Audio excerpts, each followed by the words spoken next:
Hola chicos, ¿cómo están? Bueno, mi nombre es Jimena González Olivi, yo soy docente de técnica y legislación tributaria. Vamos a dar hoy el ejercicio práctico número 11, que trata de la cuarta categoría. Ya tienen la introducción teórica, la clase teórica que dio en varias oportunidades Marcelo Boragina. También tienen el material que espero que hayan ya podido bajar y estudiar en el aula 24. Vamos a ir buscando todas las herramientas para poder llegar a ustedes y que puedan seguir estudiando y aprendiendo en esta cuarentena. Así que bueno, hoy nos encontramos, vamos a dar juntos el trabajo práctico número 4, espero que lo hayan bajado ya y lo tengan a mano, igual lo vamos a ir viendo en la pantalla juntos. Así que vamos a empezar a leerlo. Bien, acá. Para poder desarrollar este práctico vamos a tener en cuenta artículos de la ley y del decreto reglamentario. Recordemos que la cuarta categoría, la ganancia bruta de la cuarta categoría, está establecida en el artículo 82 y los artículos 177 a 186 del decreto reglamentario. Recordemos que no existen deducciones especiales de la cuarta categoría, sí de las restantes tres categorías, pero vamos igual a hacer mención a algunas de las deducciones especiales de la primera, segunda, tercera y cuarta categoría, es decir, las deducciones que son admitidas para la totalidad de las categorías. Vamos a hacer referencia a las deducciones, a algunas deducciones no admitidas y algunas deducciones generales, bien, que están en el trabajo práctico. Esto refiere a los artículos 85, 86, 87 y 88, que son las amortizaciones. Entonces vamos a darle una lectura integral al práctico y después vamos a empezar a desarrollar inciso por inciso para ir aprendiendo cada uno de los temas. Entonces, determinación de la ganancia neta de cuarta categoría. Caso 1 nos pide determinar la ganancia neta de cuarta categoría para el periodo 2019 correspondiente a la señora Eugenia Lomas, de profesión abogada. El inciso primero, el inciso A, nos dice que percibió 250.000 pesos en concepto de honorarios como directora en City Sociedad Anónima, los cuales fueron asignados individualmente y puestos a disposición en agosto del 2019 de acuerdo al acta de asamblea correspondiente. También nos aclara que los mismos fueron deducidos íntegramente por la sociedad. El segundo inciso, el inciso B, nos dice que recibió por su desenvolvimiento como docente en la Facultad de Derecho de la Universidad Nacional de La Plata la suma de 221.000 pesos en todo el ejercicio. Nos aclara que el sueldo neto por mes es de 17.000 pesos. El inciso C establece que cobró honorarios por la actividad independiente en Argentina, 240.000 pesos. Al momento del pago le retuvieron en concepto de impuesto a las ganancias 41.300 pesos, por lo que en efectivo cobró 198.700 pesos. El inciso D dice que percibió en julio 75.000 pesos como autor de obras sobre derecho constitucional inscriptas en la Dirección Nacional de Derechos de Autor. El inciso E dice que por su participación en un congreso realizado en Chile percibió 35.000 pesos de honorarios netos de gastos. Vendió en junio de 2019 un escritorio de su estudio profesional que había sido adquirido en abril del 2012 en 8.000 pesos a un precio de venta de 7.000 y la vida útil asignada al bien es de 10 años. El inciso G dice que el 31 de julio del 2019 adquirió un escritorio nuevo en la suma de 28.000 para su estudio profesional, cuya vida útil asignada también es de 10 años. El último inciso de este primer caso, 1, que estamos desarrollando, nos dice que el 30 de junio del 2019 vendió en 950.000 pesos el inmueble en el cual funcionaba su estudio profesional hasta el 22 de abril del 2019. Y nos aclara que desde el 22 de abril del 2019 hasta el 30 de junio del 2019 el inmueble estuvo desafectado. Y a su vez nos da 3 indicaciones, 4 en realidad, respecto de esta operatoria. nos dice que percibió 350.000 pesos al contado y el resto a los 6 meses, o sea, al 30 de diciembre del 2019, que fijó una tasa de interés mensual del 1%, pagadero por trimestre vencido sobre el saldo impago, y el interés mensual fijado por el Banco de la Nación Argentina para ese periodo fue del 1,55%. Por último, nos aclara que el inmueble vendido había sido recibido en cancelación de una deuda por parte de un cliente el 20 de marzo del 2012 por la suma de 700.000 pesos. Según la escritura respectiva, corresponde al edificio el 80%. Bueno, vamos a ir desarrollando entonces, como dijimos, inciso por inciso. Respecto del inciso A, nos decía que percibió 250.000 pesos en concepto de honorarios como directora en City Sociedad Anónima, los cuales fueron asignados individualmente y también puestos a disposición en la misma fecha, es decir, agosto del 2019, de acuerdo al acta de asamblea correspondiente. Y los mismos fueron deducidos íntegramente por la sociedad. Bueno, respecto de estos honorarios, recordemos que están encuadrados en el artículo 82, inciso F de la ley, donde se contempla la renta proveniente de los oficios, profesiones liberales, los honorarios de directores, síndicos, gestores de negocios, albaceas, bueno, otro tipo de rentas. Estos honorarios entonces son de cuarta categoría, están estipulados, digamos, en el inciso F y cumplen con el objeto del impuesto del artículo 2 en el apartado primero, ¿sí? Son una renta que es periódica, está habilitada y la fuente productiva de la renta cumple con el requisito de permanencia. Con lo cual es una renta gravada y tenemos que determinar, de cuarta categoría, y tenemos que determinar entonces a qué periodo fiscal va a corresponder imputar esta renta.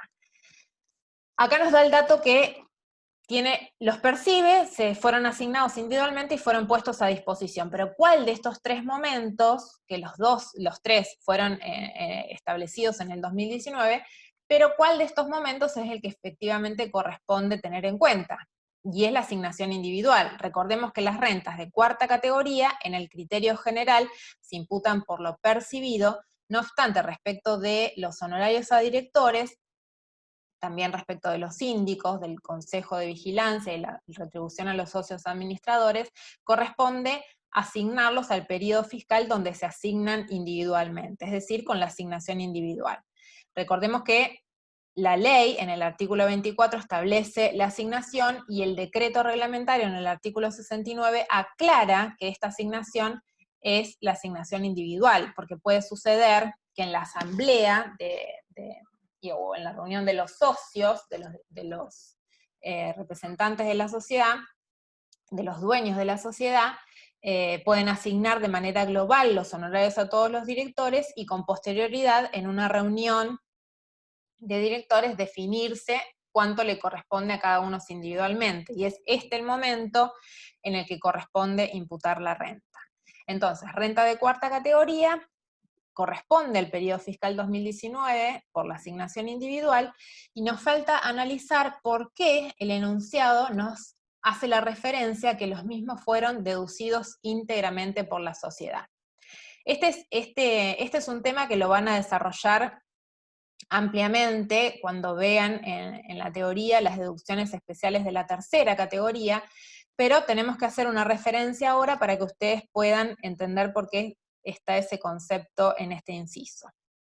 El artículo 91, en el inciso I, establece una de las deducciones especiales de la tercera categoría que refiere a los honorarios de directores. Respecto del balance impositivo de la sociedad, estos honorarios tienen un límite respecto de su deducción, ¿sí? Este límite es el mayor entre dos conceptos: el 25% de la utilidad contable neta del impuesto a las ganancias o hasta 12.500 pesos por cada uno de los directores. El mayor de estos dos límites va a ser el que se debe comparar con los honorarios asignados por la sociedad para identificar este límite, ¿sí? De los dos, por supuesto, el menor. Entonces, en el caso de que la sociedad pueda deducir por no exceder este límite la totalidad de los honorarios asignados, estos honorarios en cabeza de los directores van a ser enteramente gravados, ¿sí? Entonces, los honorarios que no superan el límite de la deducción especial contemplada para la tercera categoría respecto de las sociedades, van a ser enteramente gravados en cabeza de los directores. En cambio, si existe un excedente no deducible por parte de la sociedad, esos honorarios van a tener el tratamiento de no computables en cabeza de los directores siempre que el impuesto determinado por la sociedad sea igual o superior al monto de esos honorarios no deducidos por la alícuota vigente para la sociedad. Es decir, siempre que la sociedad haya tributado impuesto al menos para cubrir el monto de esos honorarios no deducidos, esos honorarios que exceden el límite, que no pudieron ser deducidos, van a ser honorarios no computables en cabeza de los directores. En cambio, si la sociedad, el impuesto de la sociedad no alcanza a cubrir ese valor, va a ser honorario no computable en cabeza de los directores hasta el monto de la ganancia neta sujeta a impuesta determinado por la sociedad. Es decir, tenemos, en función de la deducción especial de tercera categoría de las sociedades, vamos a tener un tratamiento en cabeza de los directores también. Bien, el ejercicio en este caso es sencillo, simplemente nos aclara que los honorarios fueron íntegramente deducidos por la sociedad, con lo cual en cabeza de los directores, de acuerdo a lo que acabamos de analizar, van a estar totalmente grabados, ¿sí? No hay una parte que pueda ser no computable para el director porque no excedió el límite establecido en la tercera categoría, ¿bien? Entonces, vamos a incorporar en la resolución del práctico los honorarios a directores estipulados en el artículo 82, inciso F, por un monto de 250.000 pesos, totalmente grabado, incorporado en el periodo fiscal 2019.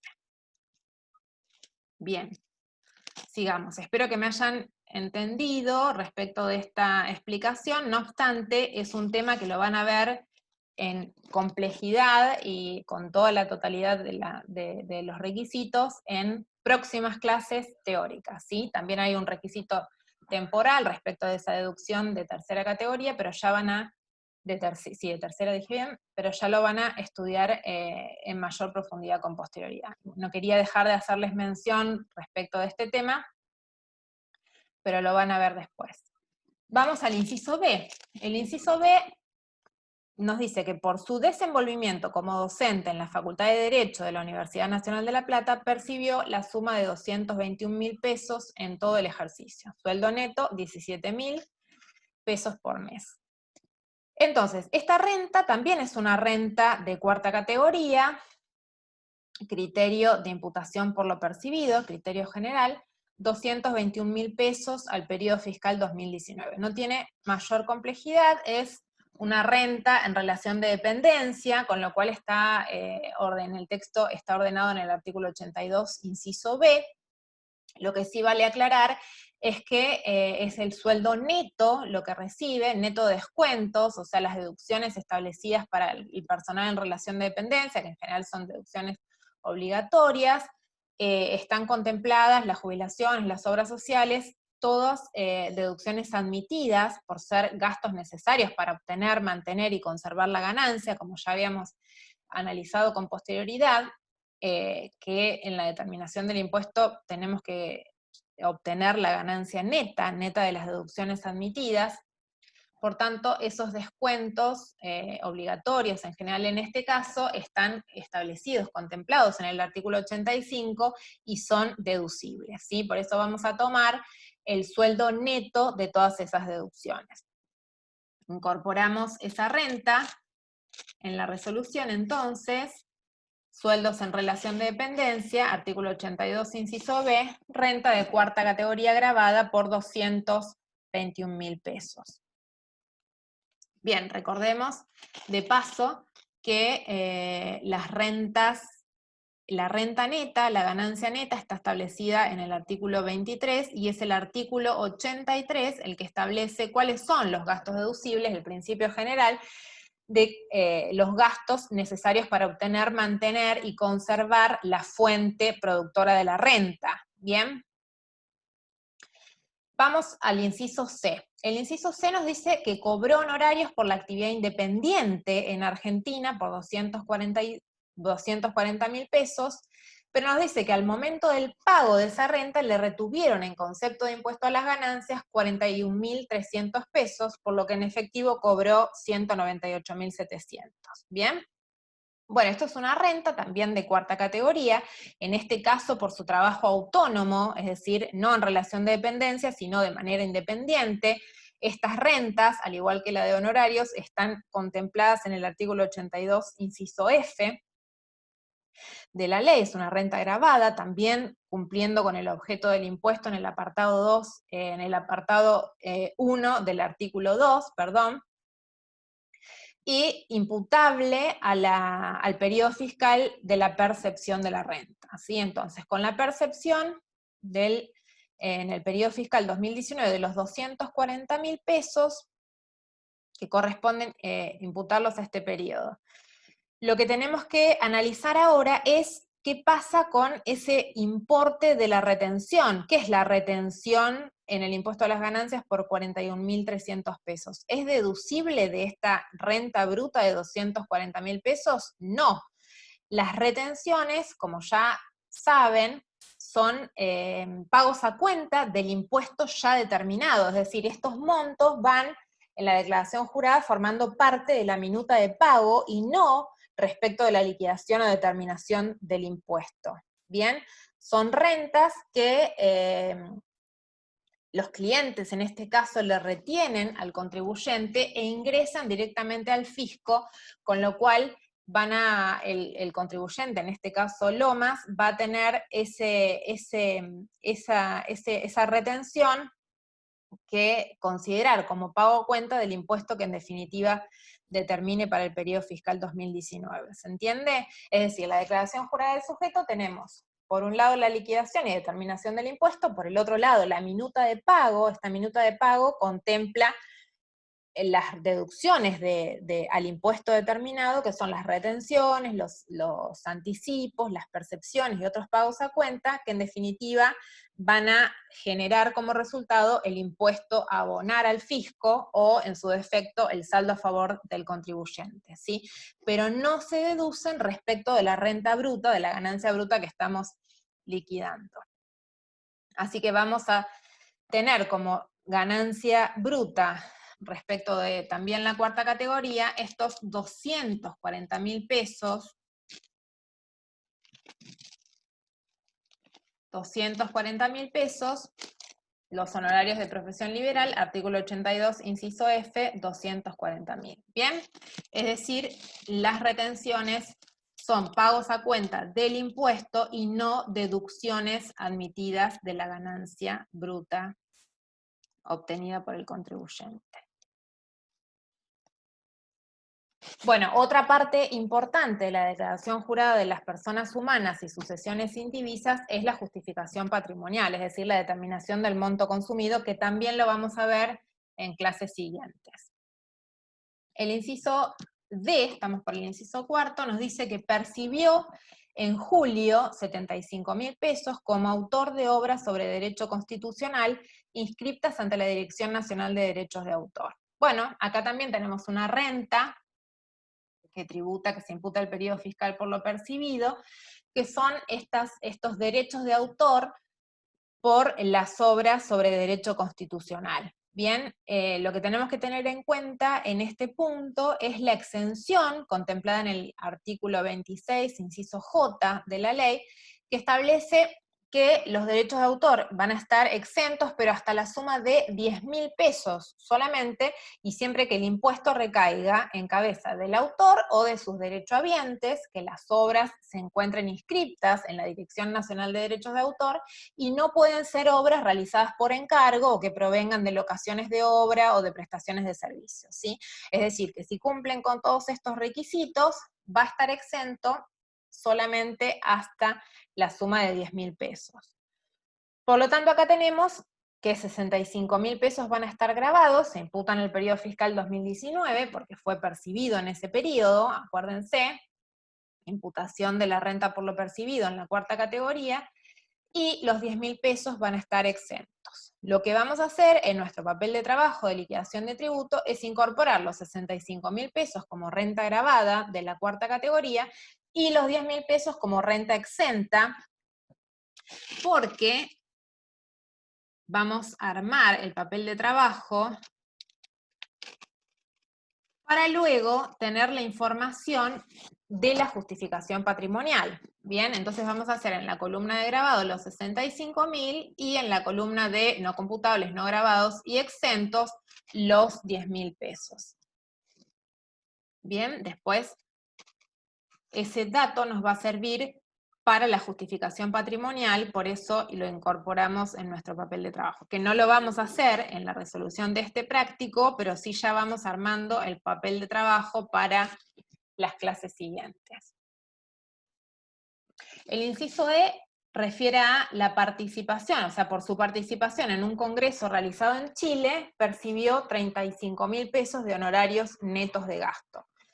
¿Qué pasa con estos honorarios? Es una actividad realizada en el exterior. ¿Qué es lo que tenemos que analizar cuando estamos frente a una renta de fuente extranjera? Tenemos que analizar, recuerden, el artículo 1 de la ley, que establece para los residentes la teoría de la renta mundial y para los no residentes la teoría de la fuente. Estamos en presencia de Eugenia Lomas, que es residente en el país, por lo tanto tributa tanto por sus rentas de fuente argentina como por sus rentas de fuente extranjera.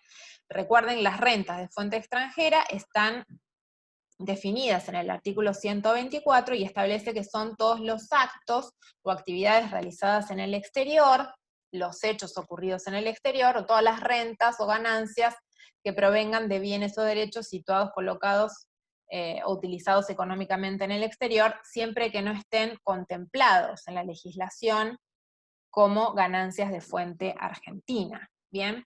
Entonces, esta actividad, esta participación en el Congreso en Chile de 35.000 pesos es renta de fuente extranjera, que se incorpora en la declaración jurada del periodo fiscal 2019, separada de las rentas de fuente argentina, también por categorías, primera, segunda, tercera y cuarta. Ahora estamos analizando solamente la cuarta, pero tenemos que identificar, digamos, el modo de liquidar el tributo, también discriminadas por categoría y separada de la fuente argentina, porque recordemos que tienen disposiciones específicas para la liquidación de estas fuentes que están contempladas en el título 8 de la ley, ¿sí?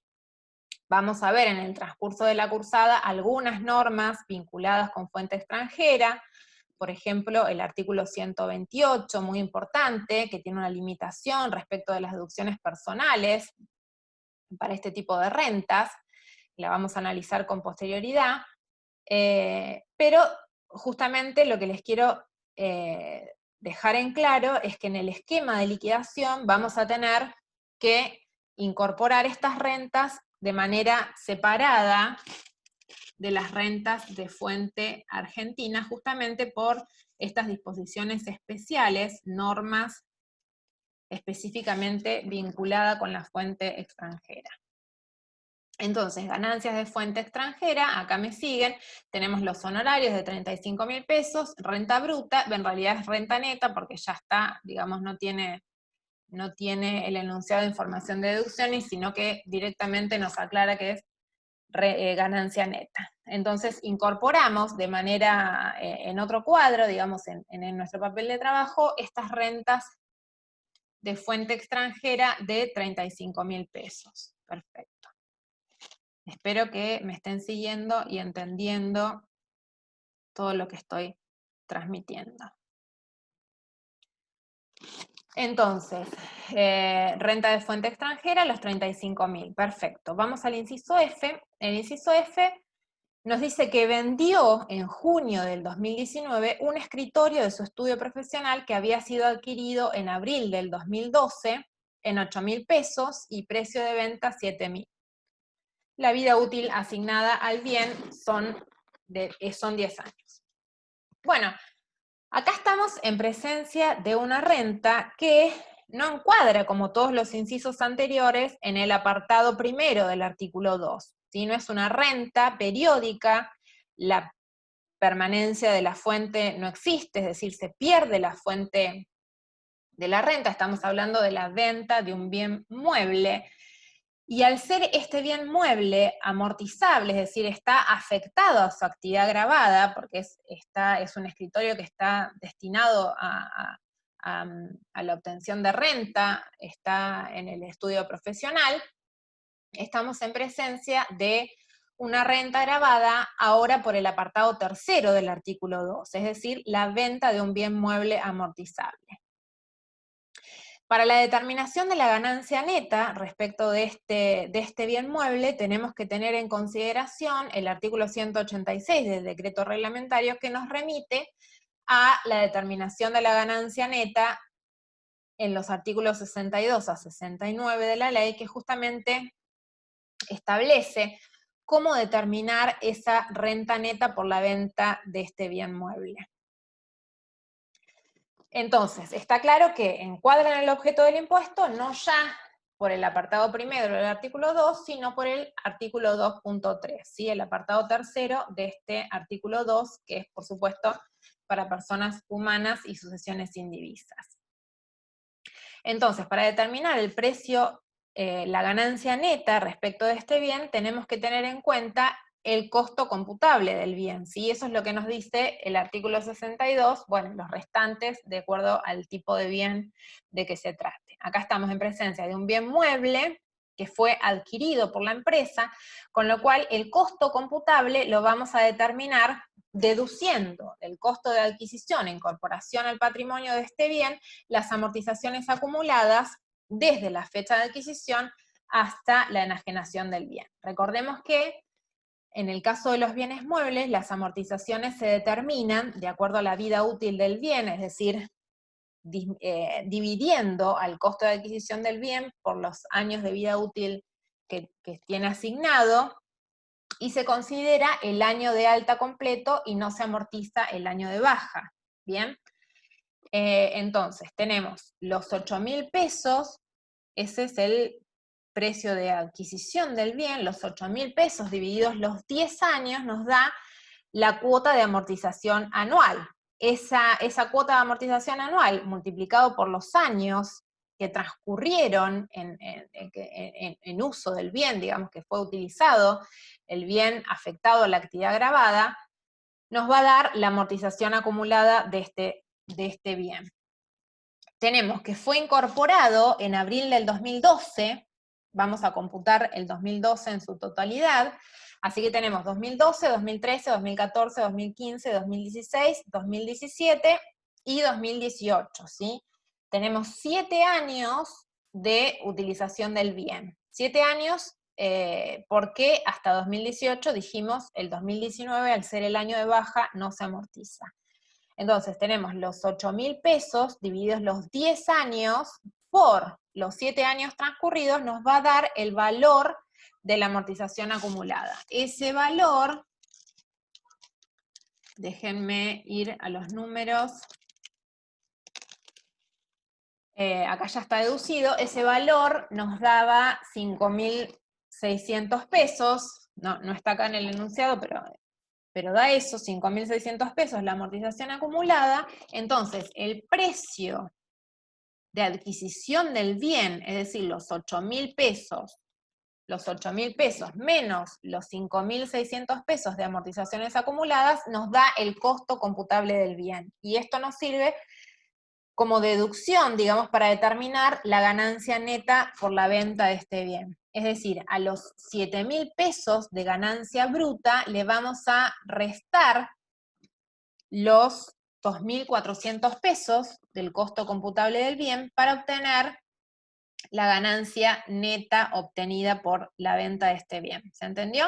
Entonces tenemos el costo de adquisición, que son los 8.000 pesos, le vamos a deducir, detraer las amortizaciones acumuladas para obtener el costo computable del bien, y ahí sí deducir los 7.000 pesos menos el costo computable del bien, obtener la ganancia neta que nos da 4.600 pesos. ¿Se entiende? Entonces, 7.000 pesos, que es el precio de venta, es decir, la ganancia bruta, menos los 2.400 pesos que nos da el costo computable, es decir, el valor de adquisición o de incorporación al patrimonio, el valor de compra menos las amortizaciones acumuladas, nos da la ganancia neta de 4.600 pesos, que es el monto que vamos a incorporar como ganancia del ejercicio. ¿Me siguieron? Perfecto. Las amortizaciones, la determinación de las ventas del mes y las amortizaciones también la analizamos en el trabajo práctico anterior, así que ya están cancheros con su determinación. Bueno, no incorporamos amortización respecto de este escritorio porque dijimos, como es el año de baja, no se amortiza.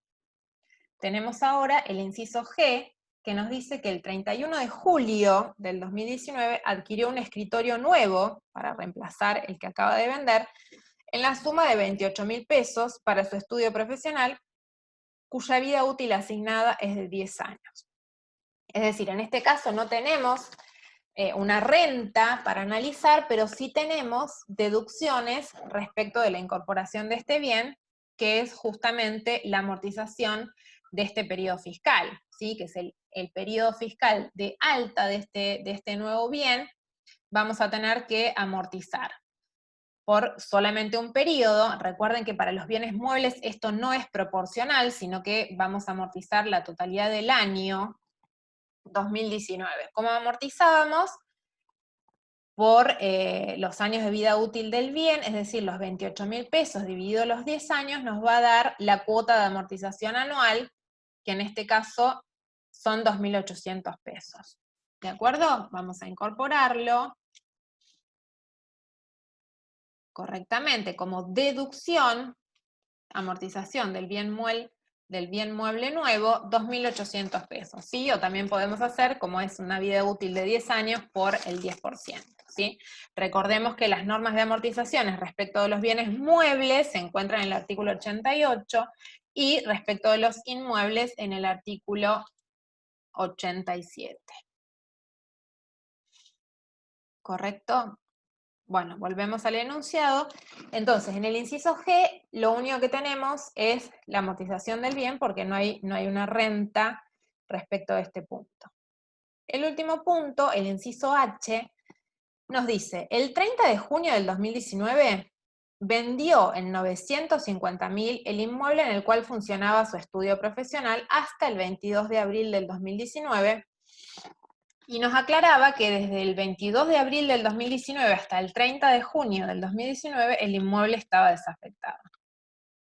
Después nos dice cómo lo vendió, percibió 350 al contado y el resto lo financió a 6 meses con una tasa de interés mensual del 1%, y nos daba el dato respecto del interés mensual fijado por el Banco de la Nación Argentina del 1,55%. Y por último, hacía referencia a que el inmueble vendido había sido recibido en cancelación de una deuda por parte de un cliente el 20 de marzo del 2012 por la suma de 700.000 pesos. Y nos da el dato de la proporción, digamos, de construcción respecto de este inmueble, que es el 80%. Bien. Lo primero que tenemos que analizar es si esta operación encuadra o no en el objeto del impuesto, ¿sí? Hasta ahora vimos las normas o tuvimos rentas vinculadas con la cuarta categoría que encuadraron en el artículo 2 en el apartado primero, también en el apartado 2 en el inciso 3, y ahora tenemos que identificar si esta venta de inmueble cumple con alguna de alguno de los puntos respecto del objeto del impuesto para las personas humanas y sucesiones indivisas. A ver, el artículo 2, en el apartado primero, no lo cumple, porque no es una renta periódica, pierde la fuente, con lo cual no encuadra en el apartado primero. El apartado tercero tampoco, porque no es un bien mueble, es un inmueble. Nos resta analizar el apartado 2 en el punto 5, el último punto del artículo 2, que refiere a la venta de inmuebles. La venta de inmuebles en cabeza de las personas humanas y acciones indivisas se encuentra grabado, pero siempre que la adquisición del inmueble sea a partir del 1 de enero del 2018. ¿Recuerdan? Con lo cual, este bien que fue adquirido, incorporado al patrimonio el 20 de marzo del 2012, tampoco cumple con los requisitos para el artículo 2, apartado quinto. Bien, nos resta analizar, bueno, si está contemplado en alguna de las categorías taxativamente, no lo está.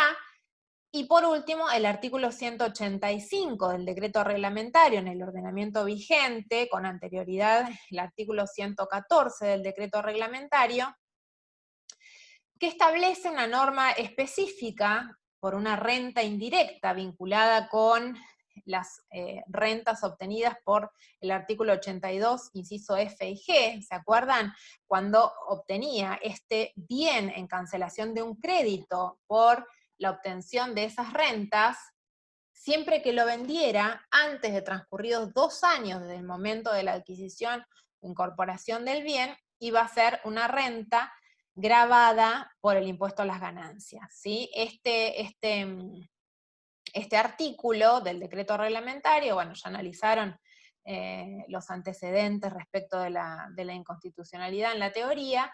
En definitiva, está vinculado con el artículo 8 del decreto reglamentario, que dice que van a estar gravadas todas las rentas obtenidas de manera indirecta, siempre que estén enunciadas en la ley o en el decreto reglamentario, y en este caso es una de esas rentas en el sentido de que se incorpora, digamos, en cancelación de una deuda por el artículo 82, inciso F, es decir, del ejercicio profesional de esta Eugenia Lomas.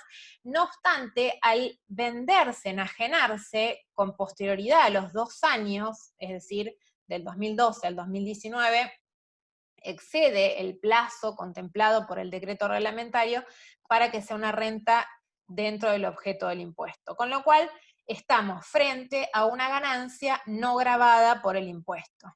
Bien, tenemos la enajenación del bien, dijimos no encuadra en el objeto del impuesto, con el análisis que hicimos respecto de todos los incisos y apartados correspondientes, pero no obstante vamos a determinar el valor de esta ganancia neta para, como ya dijimos, nuestra justificación patrimonial, ¿sí?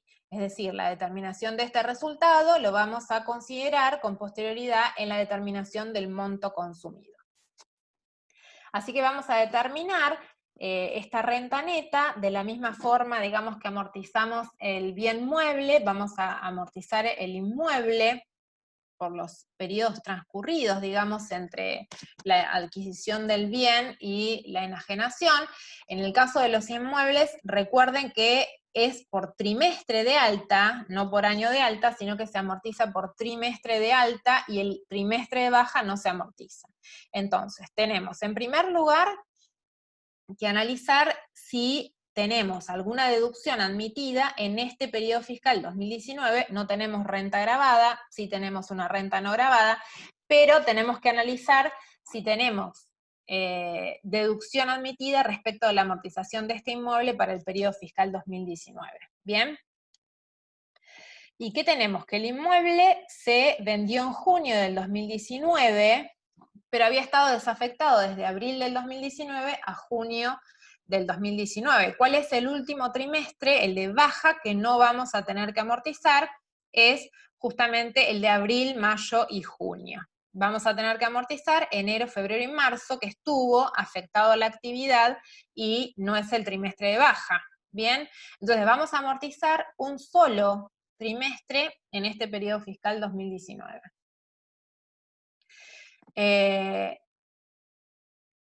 Entonces, 700.000 pesos, acá tenemos el valor de incorporación, de adquisición del inmueble por la cancelación de esta deuda en 700.000, los 700.000 es el valor total del inmueble, ya sabemos que la parte del terreno no se amortiza, con lo cual vamos a amortizar solamente el 80%, tenemos 700.000 por el 80% por un solo trimestre, el primer trimestre del ejercicio 2019, y la tasa de amortización trimestral es del 0,5. ¿Se acuerdan que para bienes inmuebles se establece una vida útil de 50 años? Eso equivale a un 2% mensual y al 0,5% trimestral, con lo cual vamos a amortizar solamente un trimestre, es decir, 700.000 por el 80% por la tasa de 0,5%, nos da un valor de 2.800 de amortización en este periodo fiscal 2019. 700.000 por el 80% por el 0,005, que es el 0,5%, un trimestre. ¿Bien?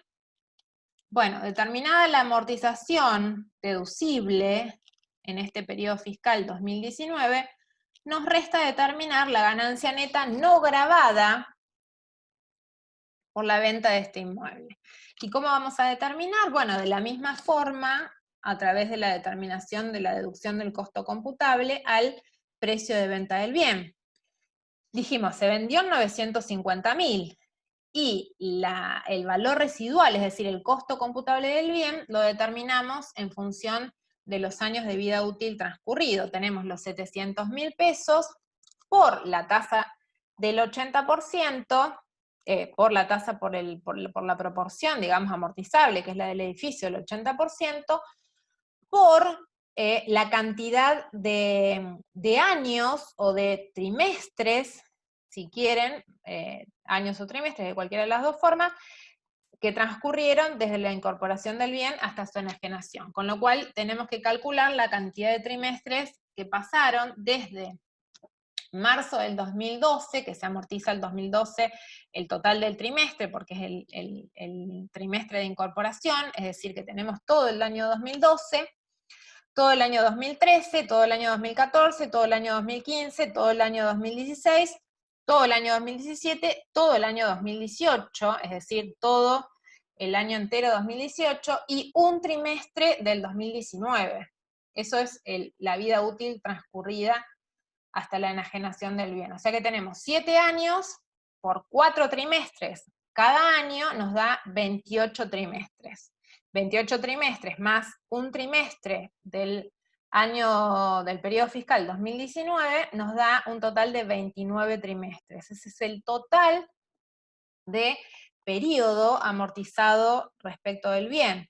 Multiplicado por la tasa de amortización del 0,5%, obtenemos el total de la amortización del periodo. Es decir, 700.000, repetimos, 700.000 por el 80%, por la tasa trimestral de amortización de los inmuebles, que es el 0,5%, por la cantidad de trimestres transcurridos, 29, nos da el valor de la amortización acumulada. Esa amortización acumulada, a ver si tenemos el cálculo resuelto acá, creo que sí, así nos ayuda.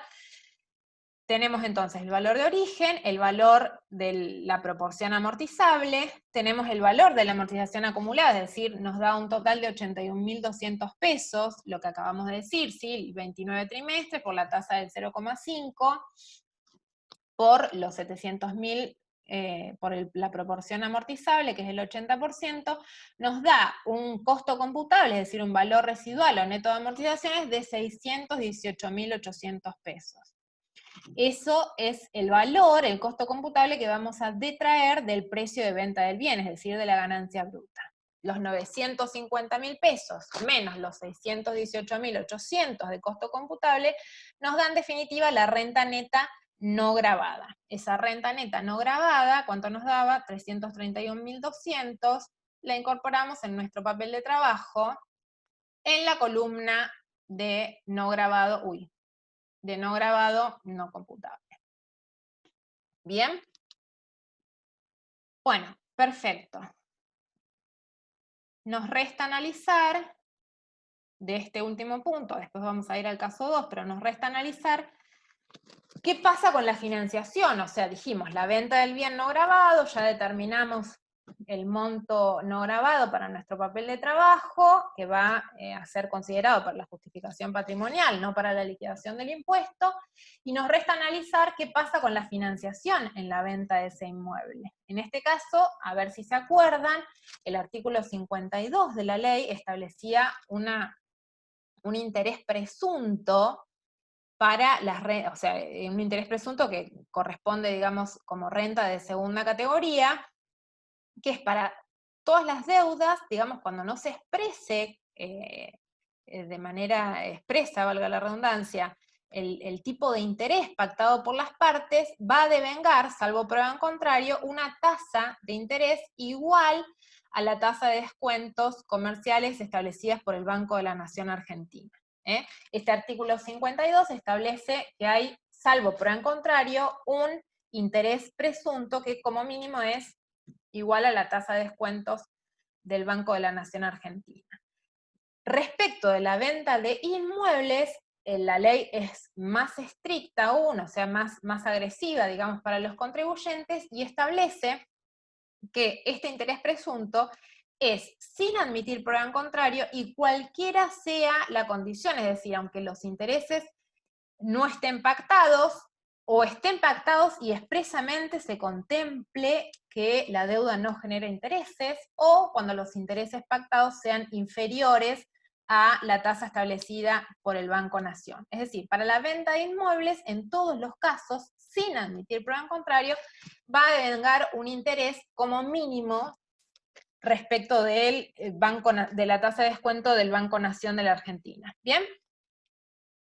Entonces, en esta operación financiada tenemos 350 al contado y la diferencia respecto de los 950.000 son 600.000 pesos. Esos 600.000 pesos van a devengar interés por esos 6 meses de financiación a una tasa, ¿cuál? ¿El 1%? No, el 1,55%. Es decir, vamos a tener una parte de interés real y una parte de interés presunto, que es el 0,55%. Esta distinción también nos va a servir después para la justificación patrimonial. No obstante, para la liquidación del tributo tenemos acá entonces una renta de segunda categoría, que es el devengamiento de estos intereses por la venta financiada de este inmueble.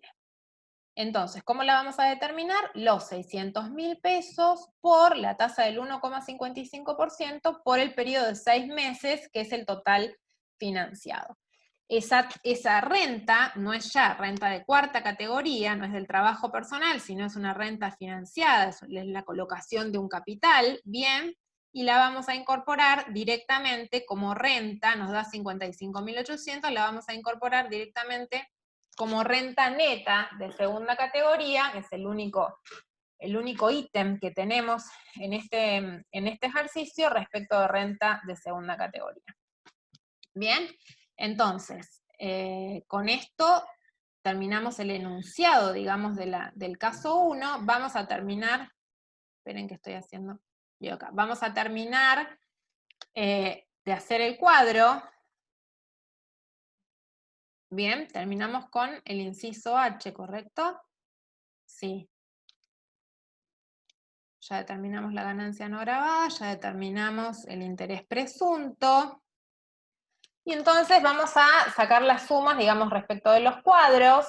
Tenemos renta de cuarta categoría, un total grabado de 780.000 pesos, de no computable o no grabado 341.200 pesos, eso es monto para la justificación patrimonial. Tenemos deducciones de 2.800 pesos por un lado de la amortización del bien mueble y 2.800 también la amortización del inmueble del estudio, nos da un total de 5.600 pesos, es decir, como renta neta vamos a tener la ganancia bruta de 780.600 menos los 5.600 de deducciones admitidas de la cuarta categoría, vamos a obtener la renta neta de cuarta categoría, que es lo que nos pide el enunciado, de 775.000 pesos. Más, porque eso es fuente argentina, más la renta de fuente extranjera de 35.000 pesos, que ya nos daba el enunciado la indicación de que era renta neta. Bueno, y el extra es esta renta de segunda categoría. Así que terminamos la determinación de la renta neta. Esto es el caso 1, voy a cortar acá, así el caso 2 lo hacemos en un video separado, para que no sea tan pesado y pueda tanto convertirse para poder subirlo como subirlo. Así que, bueno, les mando un beso y nos vemos en un rato con el video 2.